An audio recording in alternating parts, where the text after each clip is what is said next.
Introducing Growth Guarantee Homes from MP Developers. Trust forever. Cooker விசில மறந்து உணவு வீணாகி போச்சா? இனி அந்த கவலையே வேண்டாம். வழங்குகிறோம் உலகின் முதல் விசில் கவுண்டர் குக்கர், புதிய அல்ட்ரா குரோனோ. அல்ட்ரா என்றால் ஆரோக்கியம். திமுக முன்னாள் அமைச்சர் செந்தில் பாலாஜி டாஸ்மாக் முறைகேடு வழக்கு தொடர்பான விசாரணைக்காக சென்னை ஆலந்தூரில் உள்ள லஞ்ச ஒழிப்புத்துறை அலுவலகத்தில் ஆஜரானார். 4 மணி நேரம் அவரிடம் விசாரணை நடந்தது. வெளியே வந்து செய்தியாளர்களை சந்தித்த செந்தில் பாலாஜி, அரசியல் உள்நோக்கத்தோடு போடப்பட்ட அனைத்து வழக்குகளையும் சட்டப்படி சந்திப்போம் என்றார். ஆகையால் இந்த வழக்கு முழுக்க அரசியல் காழ்ப்புணர்ச்சியால் உள்நோக்கத்தோடு பதிவு செய்யப்பட்ட ஒரு வழக்காகும். அதிலும் குறிப்பாக இந்த புதிய அரசு தாவேக அரசு அமைந்த பிறகு ஆட்சி நடத்துவதை விட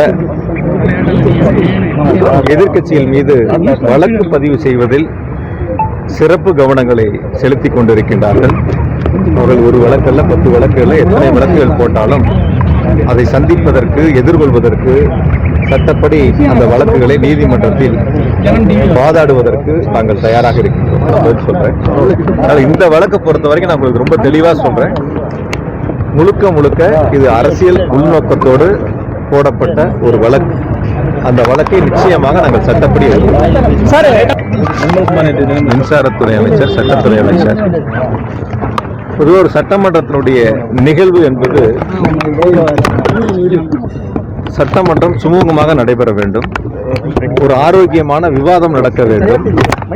நாட்டினுடைய நிலைகளை குறித்து சட்டமன்றம் நடைபெறுகின்ற பொழுது உறுப்பினர்கள் கேள்வி எழுப்பதும், அதற்கு சம்பந்தப்பட்ட துறைகளை சார்ந்த அமைச்சர்கள் பதில் சொல்வதும், முதலமைச்சர் பதில் சொல்வதும் இதுவரை இருந்த ஒரு நடைமுறையில் ஒன்று.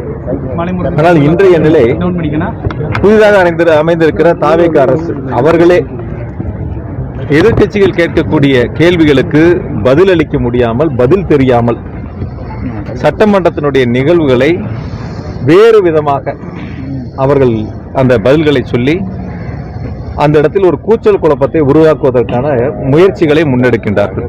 நான் நேற்று என்ன கேட்டேன் மின்சாரத்துறை அமைச்சர்கிட்ட, ஈவியில 18 ஹார்ட் டிஸ்க் காணாம போயிடுச்சு, கண்டுபிடிச்சு 38 ஹார்ட் டிஸ்க்னு சொன்னீங்க, மீதி இருக்கிற 20 ஹார்ட் டிஸ்க் எங்க இருந்து கண்டுபிடிச்சு, என்ன உரிய விளக்கம் இருந்தா நல்லா இருக்குன்னு அது கடைசி வரைக்கும் அவர் பதிலே சொல்லல. இப்ப அதுக்கு பதில் சொல்லணும். அதுக்கு சட்டமன்றத்தில் பதில் சொல்வதை விட்டுவிட்டு வேறு விதமான வார்த்தைகளை பயன்படுத்துவது, இது போன்ற நிகழ்வுகளை சில அமைச்சர்கள் சட்டமன்றத்தில் முன்னெடுக்கின்றார். ஒரு கேள்விக்கு பதில் தெரியாமல், சட்டமன்றத்தில் பதிலளிக்க திறமை இல்லாமல், திராணி இல்லாமல், இது போன்ற குதர்க்கமான வார்த்தைகளை பயன்படுத்தி சட்டமன்றத்தை நடத்தி கொண்டிருக்கின்றார்கள். மக்கள் பார்த்து கொண்டுதான் இருக்கின்றார்கள். தமிழ்நாட்டு மக்கள் நேரிலே பார்த்து கொண்டுதான் இருக்கின்றார்கள், நேரலையில் பார்த்துக்கிட்டு தான் இருக்காங்க. உரிய நேரத்தில் மக்கள் அவர்களுக்கு உரிய பதிலை தருவார். எங்களுடைய எதிர்க்கட்சி தலைவர் மாண்புமிகு உதயநிதி அவர்கள் மிக தெளிவாக ஒரு கருத்தை பதிவு பண்ணாங்க. சும்மா அந்த 3 ஃபைல் ரெடியா இருக்கு, அந்த இதெல்லாம் சொல்லக்கூடாது, இருந்தா ரிலீஸ் பண்ணுங்க, இருந்தா கொடுக்கணும். அதாவது ஒரு முதலமைச்சர் தான் எடுத்துக்கொண்ட பதவி பிரமாணம் என்னங்கிறது என்ன, யார்ட்டையும் எதுவும் மறைக்க மாட்டேன், உண்மையா நேர்மையா நடந்துக்கங்கிறதான அவருடைய உறுதிமொழியில பதவியேற்புல இருக்கு. அப்ப கையில இருந்தா நீங்க வெளியிட வேண்டியதானே, எந்த துறையில் தவறு நடந்தது, எவ்வாறான தவறு நடந்தது, யார் தவறு செய்தார்கள், அவர்கள் மீது நாங்கள் வழக்கு பதிவு செய்யறோம், அப்படி நடவடிக்கை எடுக்க வேண்டியதானே. இதுல என்ன நேரங்காலம் ஜோசியம் பார்த்து காலங்கள்லாம் நேரங்காலங்கள்லாம் பார்த்தா அந்த இதை வெளியிட முடியும். அதான் எங்களுடைய எதிர்க்கட்சியில் மிக தெளிவாக சொன்னார். அப்படி ஏதேனும் உங்களிடம் இருந்தால் வெளியிடுங்கள் அப்படின்னு நேற்று கேட்டாங்க.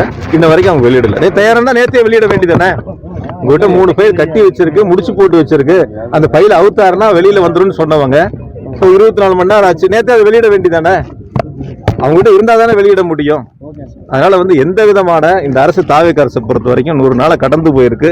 மக்களுக்கு எந்த விதமான ஒரு பயனும் இல்லாத அரசாக இந்த தாவேக அரசு ஆட்சியை நடத்தி கொண்டிருக்கின்றார்கள். தேர்தலில் சொன்ன வாக்குறுதிகளை நிறைவேற்றக்கூடிய ஒரு அரசாக இந்த தாவேக அரசு இல்லை என்பதை மக்கள் புரிந்து கொண்டார்கள்.